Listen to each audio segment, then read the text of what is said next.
everyone. Pivot tables are one of Excel's most powerful features. A pivot table allows you to extract the significance from a large, detailed dataset.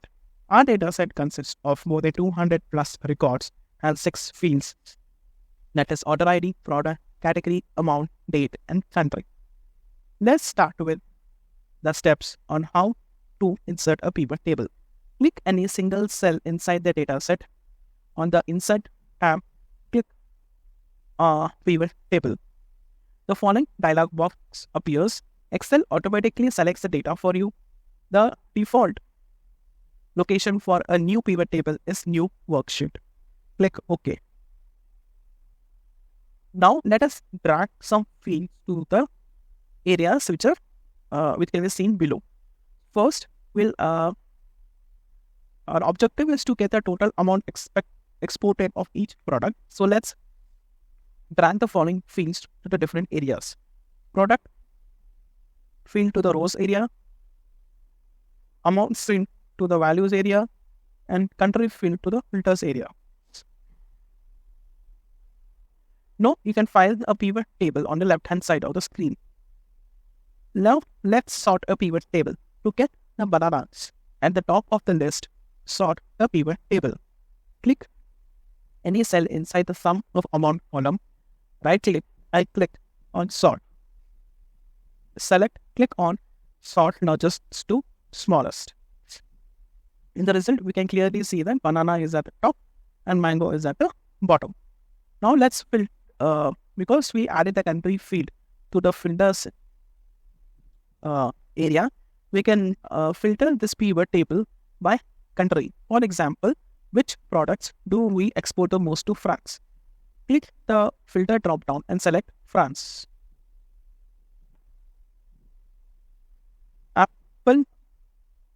Apples are main export product to France.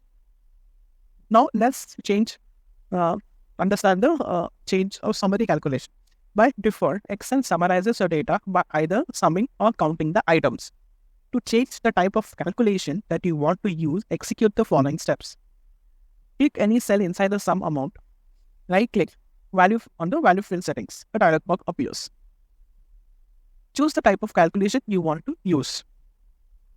For example, click count. Click OK. So our result clearly says that 16 out of the total 28 orders to France were Apple orders. And let's create a two-dimensional pivot table. To do so, if you drag a field to the rows area and columns area, you can create a two-dimensional pivot table. First, let's insert a pivot table. Insert pivot table. Our objective now is to get the total amount exported to each country of each product. Drag the following fields to the different areas. Country field to the rows area. Product field to the columns area. Amount field to the values area. And category fields to the filter area. Now, on the left, we can see a two-dimensional pivot table. To easily compare these numbers, let's create a pivot chart and apply a filter. Maybe this is one step too far for you at this stage, but it shows you one of the many other powerful pivot table features Excel has to offer. So let's understand what is a pivot chart. A pivot chart is the visual representation of a pivot table in Excel. Pivot charts and pivot tables are connected with each other. Now let's insert a pivot chart. To insert a pivot chart, follow the steps. Click any cell inside the pivot table. On the pivot table analyze tab, you can see here. In the tools group,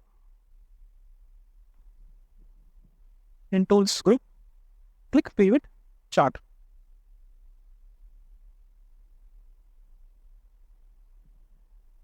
The insert, click OK.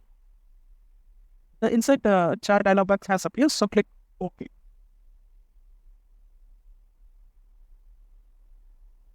This pivot chart will amaze and impress your colleagues. Now, let's filter the pivot chart. To filter this pivot chart, follow the steps. Use the standard filters, product and country. For example, use the country filter to only show the total amount of each product exported to the United States. Now, we added a category field to the filters area. We can filter this pivot chart by category. For example, use the category filter to show only the vegetable exported to each country.